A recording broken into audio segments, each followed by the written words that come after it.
Muy buenos días, amados hermanos. Los saludo en el nombre del Señor. Después de haber alabado y exaltado el santo nombre de nuestro Padre Celestial, vamos a pasar a un tiempo muy especial. Y es que estamos desarrollando una secuencia de enseñanzas, ¿verdad?, acerca de las epístolas del apóstol San Pablo, específicamente a la iglesia de Tesalónica. La semana pasada estuvimos viendo el capítulo 1, los versos 1, 2 y 3.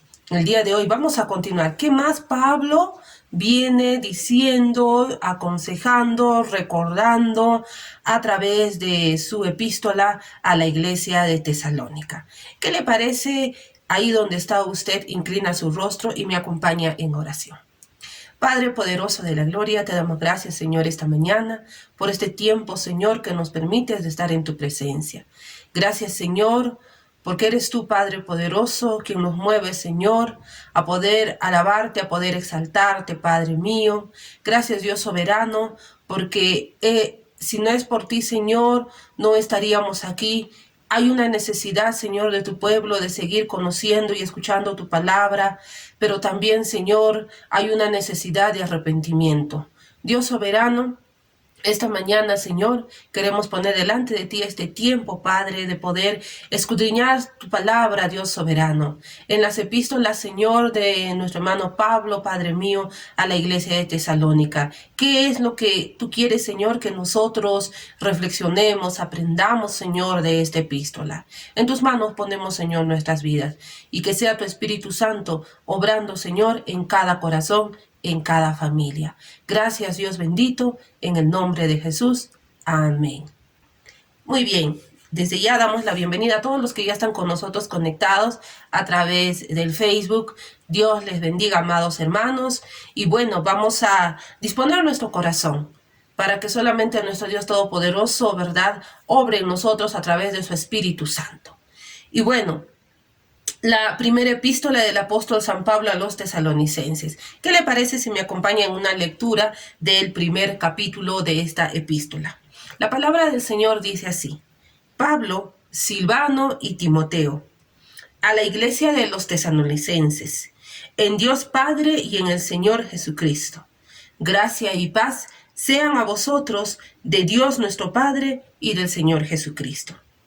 Damos siempre gracias a Dios por todos vosotros, haciendo memoria de vosotros en nuestras oraciones, acordándonos sin cesar delante del Dios y Padre nuestro de la obra de vuestra fe, del trabajo de vuestro amor y de vuestra constancia en la esperanza de nuestro Señor Jesucristo. Porque conocemos, hermanos amados de Dios, vuestra elección.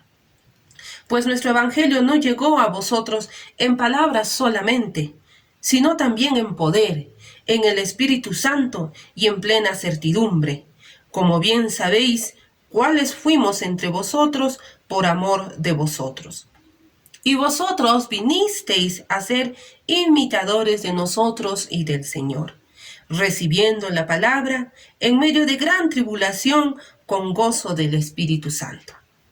De tal manera que habéis sido ejemplo a todos los de Macedonia y de Acaya que han creído, porque partiendo de vosotros ha sido divulgada la palabra del Señor, no solo en Macedonia y Acaya, sino que también en todo lugar vuestra fe en Dios se ha extendido, de modo que nosotros no tenemos necesidad de hablar nada. Porque ellos mismos cuentan de nosotros la manera en que nos recibisteis y cómo os convertisteis de los ídolos a Dios, para servir al Dios vivo y verdadero. Y esperar de los cielos a su Hijo, al cual resucitó de los muertos, a Jesús, quien nos libra de la ira venidera. Bendita sea la palabra del Señor. Es la primera parte de esta carta del apóstol San Pablo enviado a la iglesia de los tesalonicenses. La semana pasada se hablaba acerca de la presentación de Pablo, de Silvano y de Timoteo a esta iglesia llamada Tesalónica. Rápidamente haremos un recuento de lo que se mencionó la semana pasada. En primer lugar, recordaremos que los remitentes de esta carta son el apóstol Pablo, Silas y Timoteo, y el destinatario vienen a ser los tesalonicenses, ¿verdad? Silas y Timoteo fueron pues los socios iniciales en el segundo viaje del apóstol Pablo, ¿verdad? En su viaje misionero, durante el cual la iglesia de tesalonicenses tuvo su origen. El segundo punto que se mencionó, ¿ya? En el saludo que realiza Pablo, ¿verdad? A los tesalonicenses, da la expresión de gracia y paz. Es un saludo muy peculiar, un saludo muy especial. Y la palabra gracia es el equivalente, ¿verdad? Era un saludo griego muy común que significaba saludos o regocijo. La palabra paz es el equivalente griego del hebreo shalom, que significa favor, bienestar o prosperidad en el sentido más amplio, especialmente en asuntos espirituales. Al usar entonces Pablo este saludo, que fue muy especial, nos recuerda que la gracia de Dios es la base que nos lleva a nuestra paz. Qué interesante. Y el tercer punto habla acerca de la respuesta de los tesalonicenses al Evangelio y a su persistencia en la fe, que hizo que Pablo y sus compañeros agradezcan entonces a Dios por ellos, ¿verdad? Por la iglesia de Tesalónica, y ese agradecimiento fue constante. Y por ello mencionaron 3 características destacables de estos cristianos de tesalonicenses. La primera característica, se menciona que ellos se habían vuelto a Cristo por medio de la fe. La segunda característica nos dice que le habían servido al Señor por amor. Y la tercera característica nos dice que ellos habían soportado pacientemente bajo tribulación debido a la esperanza que tenían por delante. Es así entonces que llegamos al verso 4. ¿Y qué más Pablo venía diciendo en su carta? En esta oportunidad he titulado a esta disertación de la palabra del Señor con el título de Una declaración de afecto. ¿Qué declaraciones de afecto entonces Pablo tenía redactada en esa carta para la iglesia de los tesalonicenses? ¿Cuántas veces o en alguna oportunidad habremos redactado una carta? Bueno, en estos tiempos ya no es tan común enviar o girar cartas, pero lo hacemos quizás o mandamos esos mensajes a través de mensajes de textos, utilizamos los correos electrónicos. Y cuando queremos nosotros enviar una carta de afecto a alguien, ciertamente en esa carta hay un propósito. El de animar a la persona a quien va a llegar esa carta o ese mensaje. Y desde ya nosotros vamos imaginando de qué manera puede responder ese destinatario al mensaje de la carta. Una declaración de afecto. Y es eso lo que Pablo menciona desde el primer verso de esta epístola. Esta disertación lo voy a dividir en 3 partes. La primera, que llamaré de acuerdo a lo que Pablo estaba mencionando con respecto a los tesalonicenses, es: eres el amado de Dios. Entonces, en el verso 4, vemos que el título que va a utilizar Pablo para dirigirse a los tesalonicenses era la palabra hermano. Y no era una palabra común y corriente, que quizás hoy en día podemos utilizarlo en un saludo. Buenos días, hermano, ¿cómo está, hermano? Pablo utiliza este término de hermano 15 veces en esta epístola y 7 veces en la segunda carta a los tesalonicenses. Y a través de esto entonces Pablo da énfasis a la igualdad entre los cristianos de aquel entonces, referido a la familia de Dios, judíos y gentiles. Y con esto entonces Pablo va a revelar el gran afecto que él tiene por sus convertidos tesalonicenses. En otras cartas que Pablo va a escribir, no se dirige de esta manera a sus hermanos. Es más, cuando empezamos a leer esta carta de Pablo a los tesalonicenses, él empieza mencionándose así, pone su nombre, ¿no? Soy Pablo, y menciona a sus acompañantes. Pero a diferencia de esto, en otras cartas, Pablo menciona, ¿verdad? Vamos a decir el grado que él tiene. Cuando dice, yo, el apóstol Pablo. Pero en esta oportunidad se dirige a los tesalonicenses de una manera muy peculiar, que quizás no la tomaríamos en cuenta. Y esto nos da entonces a entender de que la relación que había entre Pablo y los tesalonicenses era una relación tal, ¿verdad? Así de una amistad, a quien tú podrías ir y de repente darle la palmada en la espalda y decirle, ¿cómo estás, amigo? ¿Cómo estás, mi hermano? Y no solamente de lejos. Asimismo, en el verso 4, después de esta palabra, hermanos, la frase que también utiliza Pablo para dirigirse a ellos es amados por Dios. Este término era propio de los judíos, aplicando esto solamente a hombres supremamente grandes como Moisés, como Salomón, incluso dirigido a la misma nación de Israel, una nación santa, una nación especial. Y es que este término no era dado a cualquier persona. Entonces, con esto nosotros podemos darnos cuenta de que esa mención del amado por Dios, ¿verdad? Ha sido extendido al más humilde de los gentiles, ya no poniendo barreras entre judíos y gentiles, sino pensando en una misma familia. Asimismo, Pablo menciona que el Evangelio fue recibido con mucha certeza y aflicción. Es como si Pablo les estaría diciendo a ellos, ¿verdad?, que cuando ellos llegaron a Tesalónica por primera vez, llegaron de repente como simples personas, como simples humanos, débiles como ellos, ¿verdad? Débiles quizás en sus labios, en su forma de hablar, y todo lo que pudieron hacer fue pronunciar palabras. Pero aquí sucedía algo muy importante. No era cualquier palabra.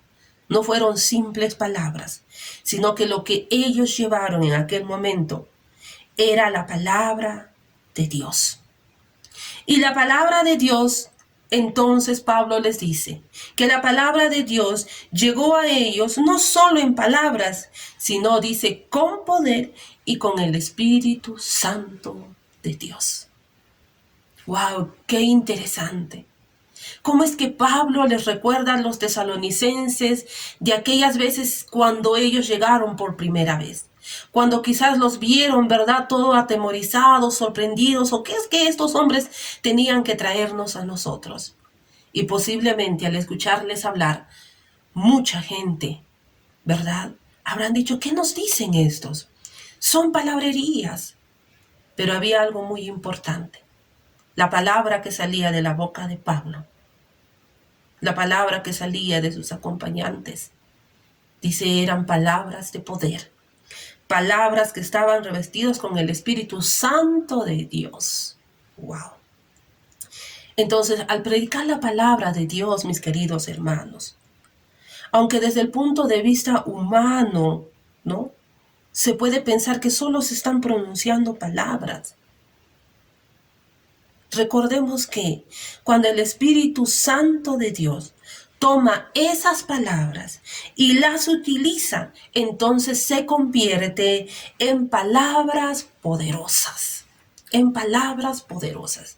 Ya no es tu palabra, ya no es mi palabra, es la palabra de Dios.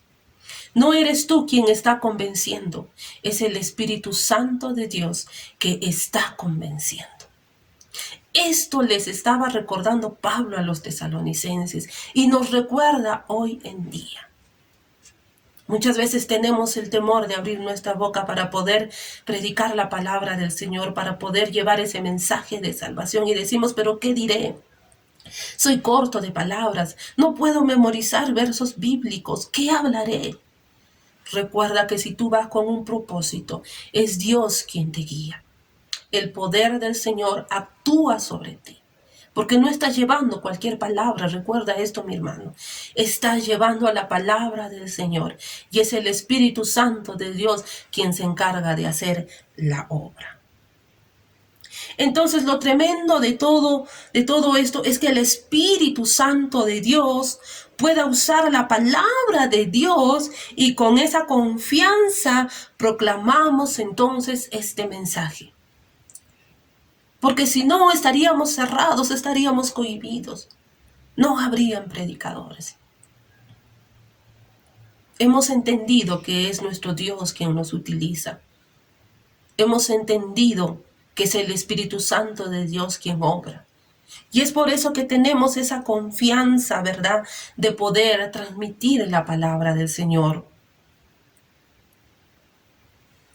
Ahora, todos creemos ciertamente que la Biblia es la palabra infalible de Dios, porque por ella Dios nos está hablando. Y creemos que el Espíritu de Dios puede lograr que la palabra de Dios penetre en su corazón, en su vida, en mi corazón, en mi vida. ¿Para qué? ¿Para qué? Porque es que la palabra del Señor puede penetrar a lo más profundo de nuestro ser. ¿Sabe para qué, mi amado hermano, mi amado amigo? Para que seamos personas transformadas. Y ese milagro más grande consiste en transformar a un pecador incrédulo y perdido en un hijo de Dios. Si tú eres hijo de Dios, siéntete dichoso. Siéntete dichoso. Y es que la palabra del Señor, ¿verdad?, a través de la obra del Espíritu Santo, ha penetrado a lo más profundo de nuestro corazón. Qué gran privilegio entonces, es el favor más grande que Dios hace por medio del Espíritu Santo, ¿verdad?, al escuchar su palabra. Recuerda, no estamos escuchando cualquier palabra, porque fácil sería inscribirnos en cualquier curso de oratoria, volvernos unos buenos oradores para poder convencer a un determinado grupo de personas. Es fácil, lo puedes hacer, pero recuerda, no es tu oratoria, no es tu palabra, es la palabra de nuestro Dios Todopoderoso. Así es que si tienes temor de poder hablar de la palabra del Señor, o dices, Señor, yo no estoy preparado, Señor, yo soy un inútil, porque a veces nos sentimos así, recuerda, eres el amado de Dios. Eres el amado de Dios. Eres una persona muy especial. El Señor ha transformado nuestras vidas. Es el Espíritu Santo de Dios, ¿verdad?, quien convence de pecado. Nuestra misión es llevar entonces la palabra del Señor Dios Todopoderoso. No temamos, no temamos. Toda esta verdad lo ratifica el apóstol Pedro en su primera carta, en el capítulo 1, verso 23, cuando él dice, habéis renacido, no de simiente corruptible, sino de incorruptible, por la palabra de Dios. Fíjese en esto, voy a volver a leer este verso. Habéis renacido, no de simiente corruptible, no del pecado, dice, sino más bien de un simiente incorruptible. ¿Pero por medio de qué? Por medio de la palabra de Dios que vive, dice. ¿Vive dónde? Vive en nuestros corazones. Y no vive solamente hasta el día en que cerramos nuestros ojos y nos vamos a la presencia del Señor. No, dice que esto vive y permanece para siempre. Para siempre. Pasarán los siglos, los años. Pasará la ciencia, dice, pasarán las filosofías, pero la palabra del Señor no pasará. No pasará. Y esa es una verdad que tú y yo lo tenemos. Confiemos en el Señor. Entonces, lo primero que una persona necesita es escuchar la palabra de Dios. Esa es la base objetiva.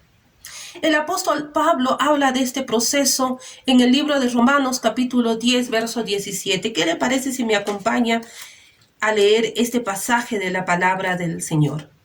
el libro de Romanos, el capítulo 10, verso 17. Dice así: así que la fe es por el oír, y el oír por la palabra de Dios. Entonces, lo primero que necesitamos hacer, hermanos, ¿verdad?, es escuchar la palabra de Dios. Es escuchar esta palabra a aquellas personas que están con desesperanza en el mundo, que viven atribulados, que creen que ya no hay más salidas, que creen que aquí en la tierra es el cielo, es el infierno, y bueno, y así como viva tendrá que ser mi vida. No, esta palabra es lo primero que tenemos que llevar. Esta es la parte natural del proceso, que no lo concluye, porque la palabra de Dios es un libro sobrenatural. Sin el Espíritu Santo, el Evangelio solo consistiría simplemente en palabras. Pero con el Espíritu Santo de Dios, el poder de Dios obra para salvación de todo aquel que cree en Él. Y esto es exactamente lo que el Señor Jesucristo dijo que el Espíritu Santo haría. Leamos juntos el libro de Juan, el capítulo 16, el libro de Juan, el capítulo 16, del verso 7 al 11. Dice la palabra del Señor: pero yo os digo la verdad, os conviene que yo me vaya, porque si no me fuera, el Consolador no vendría a vosotros. Mas si me fuera, os lo enviaré.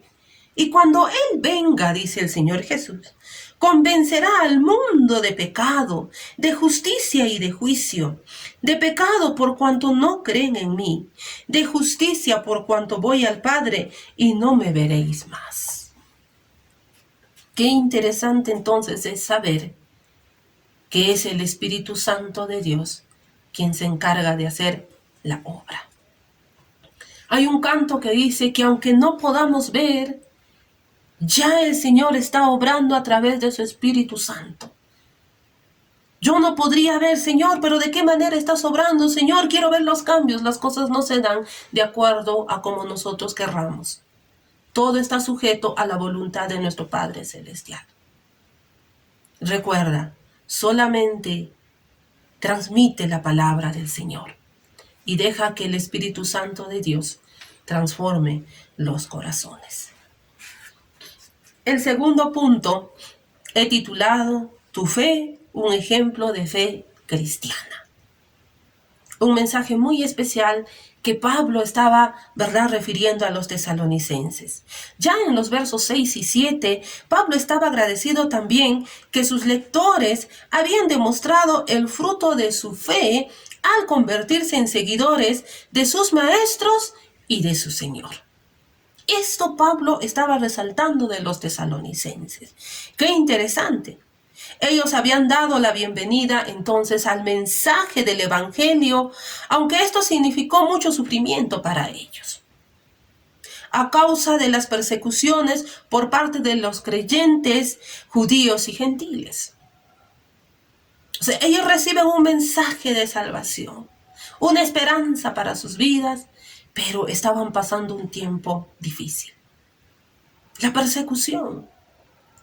Los habrán criticado, los habrán perseguido, les habrán ofendido, pero en medio de todo, ellos estaban tan contentos de haber recibido ese mensaje de salvación. No obstante, entonces, con la tribulación, también el gozo había venido a ellos. ¿Y cuál era ese gozo? El gozo de los pecados perdonados. Entonces, las nuevas de su buen ejemplo habían llegado, ¿verdad?, a su vecina provincia del sur llamado Acaya. Este excelente ejemplo incluía generosas dádivas también a otros cristianos en necesidad. A veces nosotros decimos, ¿cómo es que puedo estar alegre en medio de la tristeza? ¿O cómo es que puedo decir que estoy triste en medio de la alegría? Es un día especial, estoy alegre, estoy gozoso, pero no me puedo sentir obviamente triste, decimos, ¿no? O estoy tan triste y es imposible sentirme alegre o decir que estoy alegre. Pero aquí algo había pasado en los tesalonicenses. Y esto Pablo, ¿verdad? Estaba resaltando de esto. Estaba dando gracias, ¿verdad? Por ello. Porque sí, en medio de toda esa persecución, en medio de todo ese lamento, ¿verdad? Ellos estaban tan gozosos por el perdón de sus pecados. Ya no interesaba lo que pasaba, ya no interesaba, ¿verdad?, lo que venía. Si los insultaban, los escupían, ¿verdad? Si de repente levantaban injurias contra ellos, eso ya no importaba. Lo importante para ellos es que habían sido perdonados de sus pecados. ¡Qué interesante! Y esa vivencia de los tesalonicenses que está mencionando Pablo, tú y yo lo hemos vivido. Yo no sé en qué circunstancias has llegado a los caminos del Señor, o no sé en qué circunstancias te encuentras,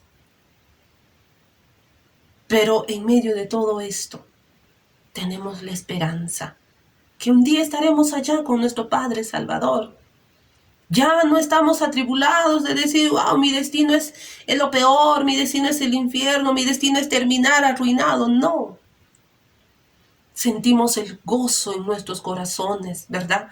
Porque Cristo Jesús está con nosotros. Él murió en la cruz del Calvario. Él perdonó nuestros pecados y eso nos da la satisfacción hoy en día de poder seguir adelante. Por eso es que cuando estamos pasando situaciones difíciles ahora que estamos viviendo en medio de toda esta pandemia, la gente que no ha escuchado de Dios, que no tiene la palabra de Dios, ¿verdad? Se sumerge en su dolor, lloran, no saben a quién correr, no saben a quién culpar de las cosas que están aconteciendo. Pero a diferencia de uno que ya escuchó la palabra del Señor, ¿verdad? Aún en sus palabras dice, me siento muy feliz porque sé en dónde está el ser que falleció. Y uno dice, ¿qué? ¿Y acaso estás feliz porque se murió? No.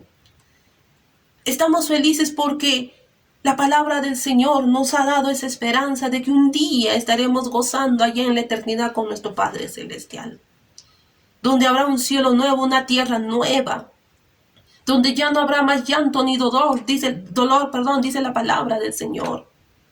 Calles de oro, mar de cristal, wow. Como seres humanos, sí, nos entristecemos por alguna circunstancia, por algún dolor, pero es nuestro Señor, es el Espíritu Santo, ¿verdad?, quien está aquí consolando nuestros corazones y nos dice, no temas, no desmayes, dice el Señor, yo estoy contigo, dice Él. Y esto entonces era, ¿verdad?, los ánimos que tenían los tesalonicenses para poder seguir adelante, ¿verdad?, en lo que ya ellos habían emprendido. Sus pecados habían sido perdonados y eso era lo que bastaba para ellos. Lo demás ya no era, ¿verdad?, de mayor, vamos a decir, importancia. La aflicción o el sufrimiento y la alegría son tan extremas como el día y la noche, como el calor y el frío. Nunca las podremos asociar, porque si alguien está sufriendo, triste, pasando por una aflicción, no puede sentir pues ninguna alegría, de acuerdo quizás con nuestra forma natural de considerar este tema, como les mencionaba hace un momento. Sin embargo, la Biblia nos cuenta que ha habido grandes hombres de Dios, santos de Dios, que han pasado, ¿verdad?, y han soportado aflicciones, pero al mismo tiempo han disfrutado de la alegría que el Señor, ¿verdad?, ha dado a sus corazones. Disfruta de esa alegría, disfruta del favor de Dios. No te sumerjas en tu dolor. Déjalo en las manos del Señor. Él enjugará, dice, toda nuestra tristeza. Pasar por esta experiencia es vivir ciertamente una victoria, un triunfo. Hay personas que incluso se encuentran en el lecho de enfermedad en este momento. Estamos viviendo una segunda ola con esta pandemia. No solamente es en Perú, a nivel nacional. Y tanta gente lo está viviendo. Tanta gente está llorando. En las calles vemos lamentos. En los hospitales vemos dolor. Quizás hay mucha gente todavía, ¿verdad?, que sigue pasando por situaciones aún más duras de las que tú y yo estamos quizás hoy en día viviendo. Pero en sus rostros o en el lecho de enfermedad, en el lecho de temor, ¿verdad? Solamente en algunas personas se puede reflejar la alegría. Cuenta un testimonio una hermana que había llevado ya muchos años de matrimonio con su esposo, trabajando en la obra del Señor. Y ya llegado una edad de su esposo, ¿verdad? Él queda postrado en cama. Por la misma edad empezó a padecer de algunas dolencias y todo. Los días se iban acabando para este hombre, pero ellos seguían plenos ahí confiando en el Señor, seguían ahí, ¿verdad? En el tiempo que ellos veían, seguían hablando de la palabra del Señor, ¿verdad? Y dice que cuando llegó el día en que este hombre murió, lo que vio su esposa en su rostro fue un reflejo de una intensa paz y alegría. Y muchos dicen que cuando se acercaron, ¿verdad?, a ver a este hombre ya fallecido, vieron ese rostro de paz y de alegría. Y muchos empezaron ahí a hacer de repente algunos recuerdos de haber visto, ¿verdad?, el cadáver de otras personas, haber visto el rostro, donde veían rostros quizás apagados, atribulados, ¿verdad?, espantados, y no sabían qué es lo que estaba aconteciendo. Algo muy importante que dijo esta mujer sobre su esposo es que él murió en los brazos del Señor. Y ahora su rostro refleja esa nueva vida en Cristo Jesús. ¡Wow! ¡Qué interesante! ¡Qué interesante! Y eso sucede cuando Dios habita en nuestros corazones. Eso sucede cuando tú y yo sabemos en quién hemos confiado. Los tesalonicenses estaban pasando esta experiencia. A pesar que quizás hasta sus cosas habrán sido quitados, muchos quizás habrían muerto en esa persecución, a pesar de ello, ellos seguían alabando con gozo y alegría a nuestro Padre Celestial. ¿Cuánta gente hoy en día estará de repente lamentándose por el vicio, por el pecado que tiene? Quizás se estará arrepintiendo de haber ingresado, no sé, al vicio de las drogas, o estar involucrado en un pecado, ¿verdad?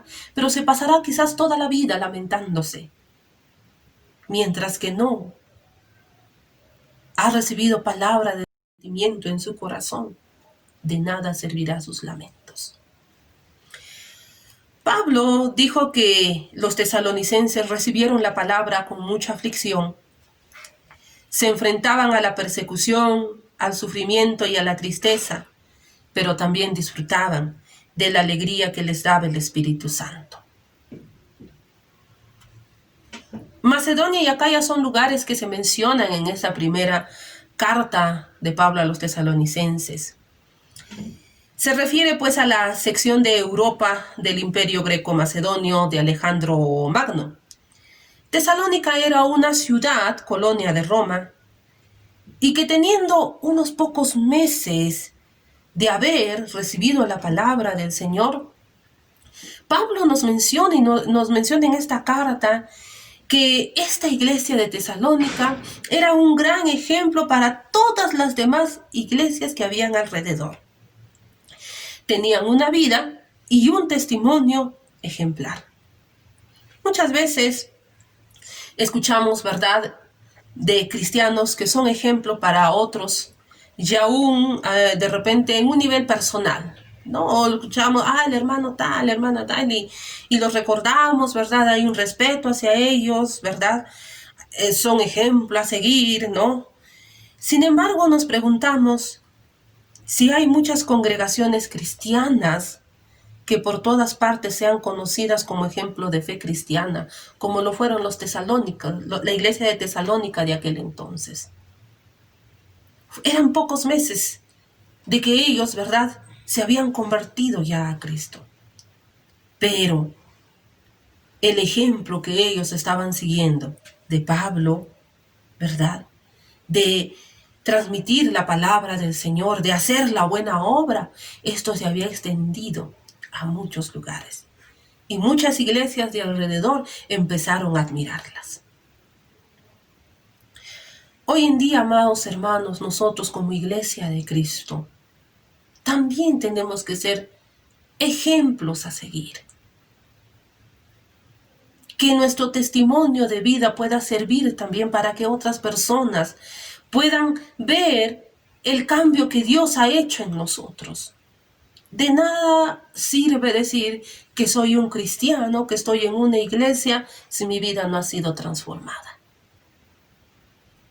De nada serviría hacer tantas obras como iglesia si no somos de ejemplo en nuestro barrio, en nuestra localidad. Pero ¿qué es que había favorecido a los tesalonicenses para poder lograr todo esto? El trabajo en unidad. Y eso es lo que tenemos que hacer. Unámonos.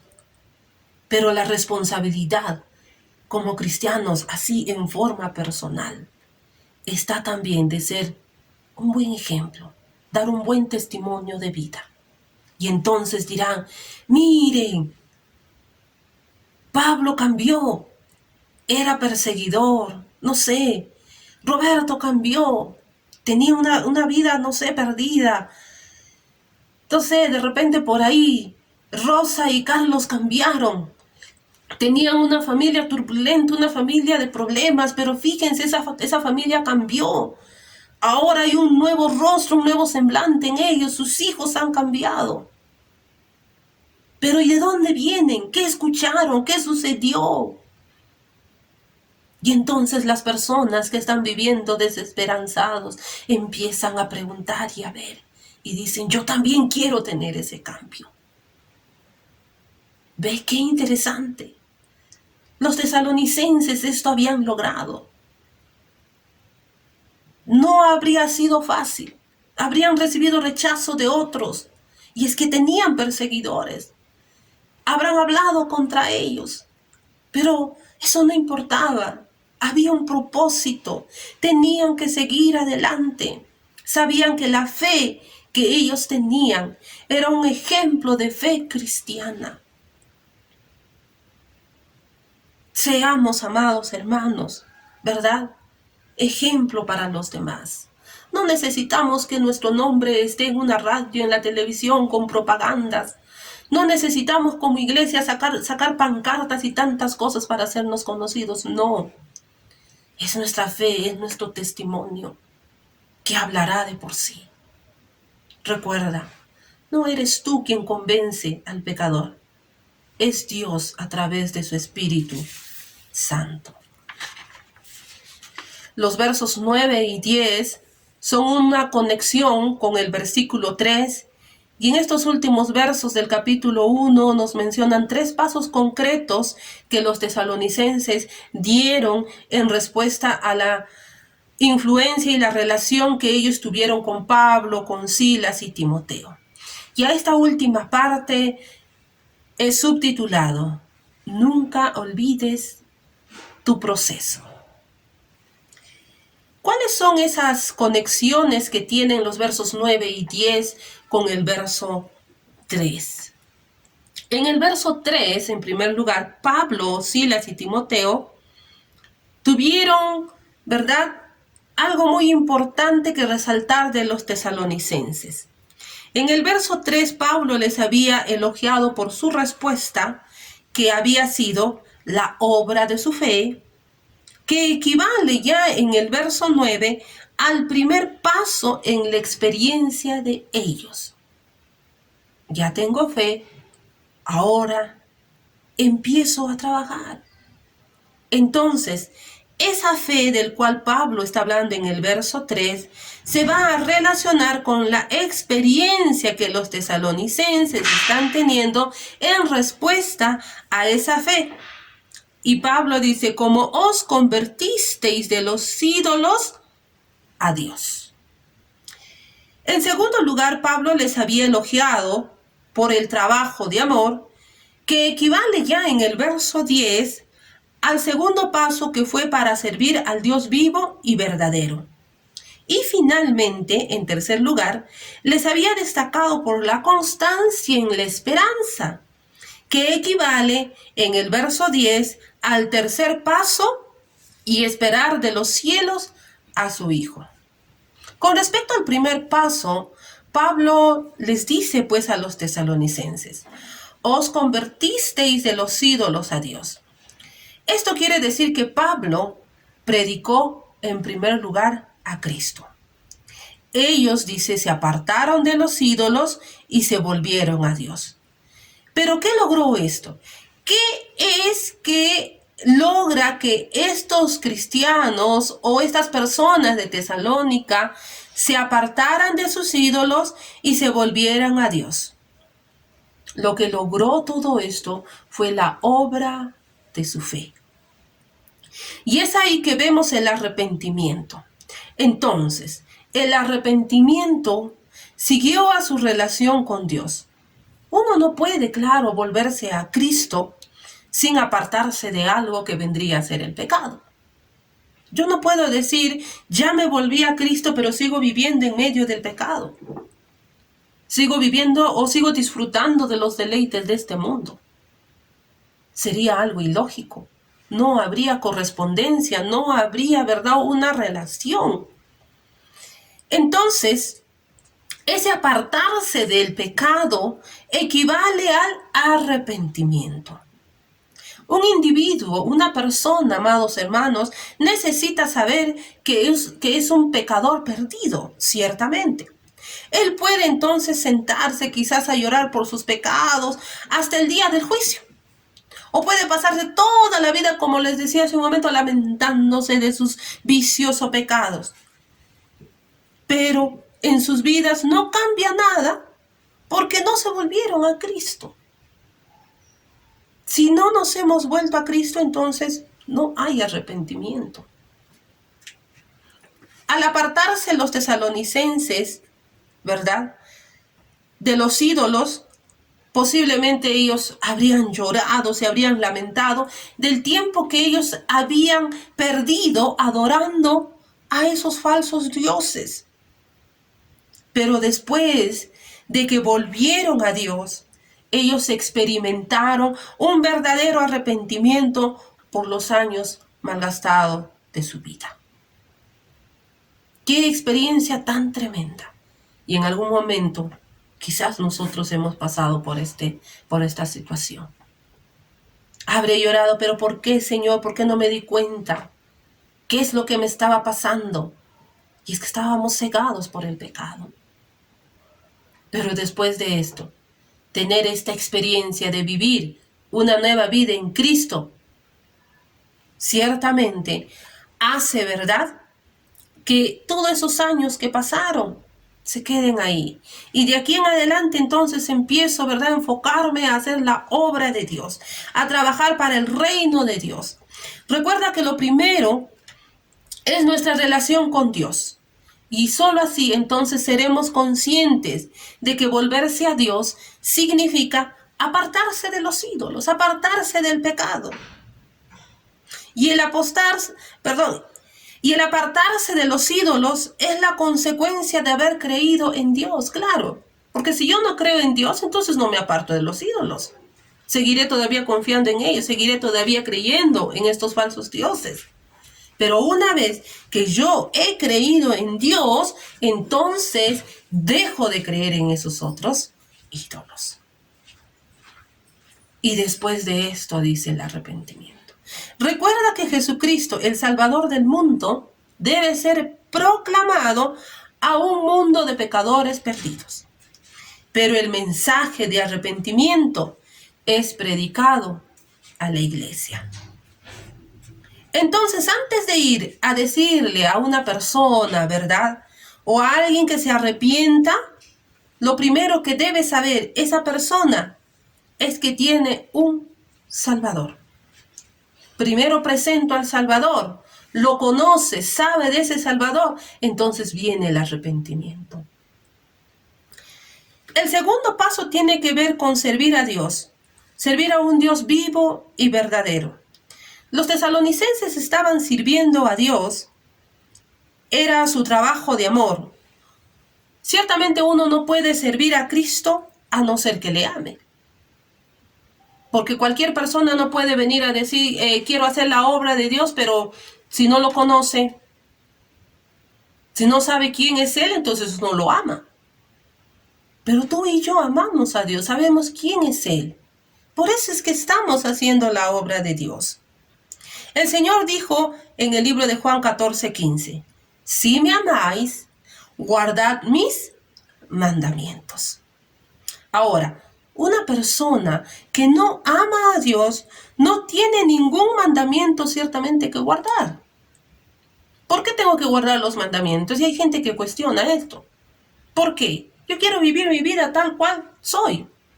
Entonces con eso nos está dando una muestra bien clara de que esa persona no ha conocido a Dios y no ama a Dios. Porque no hay mandamiento que quiera seguir. Pero tú y yo conocemos la palabra del Señor. Conocemos sus mandamientos. Conocemos al Señor. Y porque le amamos, obedecemos esos mandamientos.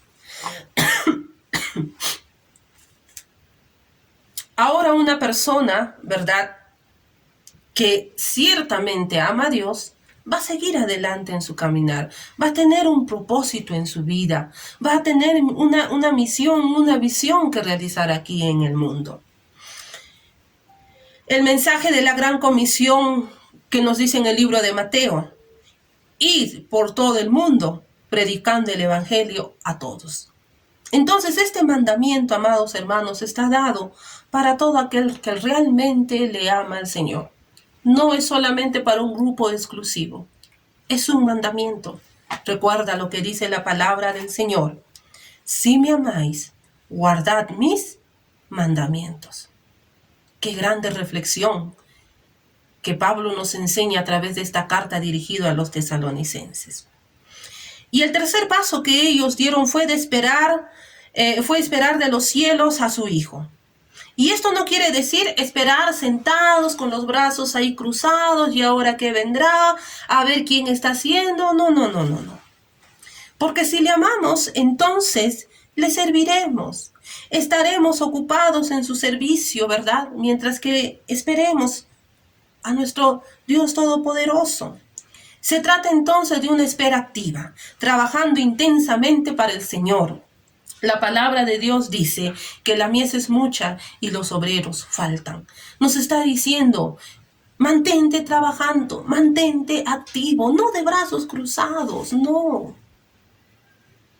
Este tercer punto que Pablo está ahí recordándole a los tesalonicenses es el trabajo que ellos habían desarrollado en todo Macedonia, en Acaya, en todo lugar. Ellos, a pesar de la persecución, ¿verdad?, no se detuvieron, no se cerraron en un solo lugar. No, al contrario, tomaron fuerzas, se levantaron, ¿verdad?, llevaron esta gran comisión, estaban en servicio, ayudaban al necesitado.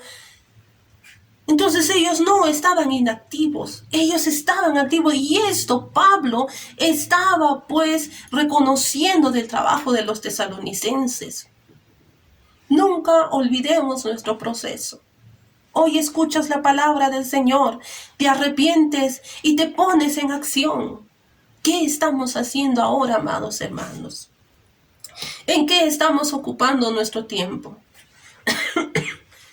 ¿Será que estamos pensando, verdad, quizás más en nuestras situaciones difíciles y estamos dejando la obra del Señor? Como iglesia de Cristo, ¿qué estamos haciendo? Reflexionemos. No solamente eres tú, si tienes tu familia tiene que estar activa. Habla del Señor, predica del Señor. Somos, dice, instrumentos en las manos del Señor. Él usará nuestras vidas. El Señor, ¿verdad? Nos usará como instrumentos. El Espíritu Santo de Dios estará convenciendo de pecado. No nos callemos. Si por mucho tiempo has estado sentado, esperando que en algún momento llegue tu oportunidad diciendo, bueno, todavía no sé qué ministerio tengo, qué talento tengo, qué don tengo, y así es que el día que lo encuentro recién me pongo a hacer las cosas, estás equivocado. Tomemos el ejemplo de los tesalonicenses. Y que un día el Señor, ¿verdad? El Señor pueda exaltar nuestro nombre. Que un día el Señor, ¿verdad? Pueda decir, buen siervo. En lo poco has sido fiel, sobre mucho te pondré, dice la palabra del Señor. Recuerda esto, la obra que estamos haciendo no es para halagar o para quedar bien con alguien, no. Esta obra es la obra del Señor. Un día le daremos cuentas al Señor. ¿Qué le dirás? Señor, lo poquito que sabía lo guardé ahí y creí que iba a llegar su tiempo. No sabemos en qué momento dejaremos esta tierra. Pero quisiéramos irnos, ¿verdad?, a la presencia del Señor en medio de todo un trabajo. Y cuando lleguemos allá a la presencia del Señor, el Señor nos puede decir, buen siervo fiel. Recuerda entonces, mi amado hermano, mi amada hermana, usted que me está escuchando. Si usted le ama al Señor, entonces le servirá. Estará ocupado por causa de Él mientras le espera. Estará en un servicio constante, difundiendo ¿qué? La palabra de Dios, mientras esperamos el regreso de nuestro amado, de nuestro Señor. Y a pesar de las circunstancias difíciles, tendremos nuestros corazones rebosando de alegría, porque la venida de Cristo está cerca. Mantengámonos entonces activos, llevando la palabra de Dios y el mensaje del Evangelio al mayor número posible de personas. Recuerda que nuestro arrepentimiento es la muestra de nuestra fe, es la muestra de haber creído en nuestro Dios Todopoderoso. Que esta carta, que todavía no ha terminado su enseñanza, pueda servirnos para poder reflexionar en el rol de cristianos que ahora estamos viviendo. Podremos decirle, Señor, heme aquí, envíame a mí. ¿Podremos levantarnos y seguir adelante? Recuerda, es el Señor quien nos guía, es el Señor quien guarda a su pueblo. Confiemos en Él. Que nuestras aflicciones, que la circunstancia que estemos pasando, no nos atemoricen o no nos lleven a un hoyo profundo del cual solamente veremos oscuridad, sino más al contrario. Levantémonos cada mañana, alabemos a nuestro Dios y digámosle, Señor, gracias. Gracias, Señor, por haberme permitido escuchar tu palabra en tu tiempo. Y ahora, Señor, puedo decirte, yo y mi casa serviremos a Jehová. Que el Señor los bendiga, amados hermanos. Vamos a orar. Padre poderoso de la gloria, te damos gracias, Señor, esta mañana por esta palabra preciosa. Una carta muy, muy especial, Señor, dirigido a los tesalonicenses, pero también, Señor, dirigido a tu pueblo de hoy. Dios soberano, ahora, Señor, recordamos, Padre mío, y también reconocemos, Señor, que nuestra misión es llevar tu palabra, Señor, a cuantas personas, Señor, puedan escucharla. Sabiendo, Señor, que no somos nosotros, Padre, quienes convenceremos, Señor, de pecado al hombre, sino que eres tú, Señor, con tu gran poder, que es tu Espíritu Santo, Señor, quien obra, Padre mío, a través de nosotros. Ayúdanos, Señor, a permanecer firmes. Ayúdanos, Señor, a seguir adelante a pesar de las circunstancias difíciles, Señor. Que podamos, Padre mío, reflejar el gozo, Señor, que tú has puesto en nuestros corazones. Como iglesia, Señor, permítenos levantarnos una vez más, Padre mío, para poder llevar las buenas nuevas de salvación, Señor, a todo aquel que hoy en día vive desesperanzado. Te rogamos, Señor, por nuestros hermanos que están pasando circunstancias difíciles. Padre mío, obra, Señor, en el corazón de ellos, en sus familias. Restaura, Señor, a tu iglesia. Restaura, Señor, cada corazón, cada vida, Padre poderoso. Gracias, Señor Jesús, por tu palabra. Gracias, Señor, por esa esperanza de vida que nos das, Dios soberano. Gracias, papá. En el nombre de Jesús. Amén. Que el Señor los bendiga, mis amados hermanos, y seguiremos la próxima semana hablando de esta epístola a la iglesia de Tesalónica. Bendiciones.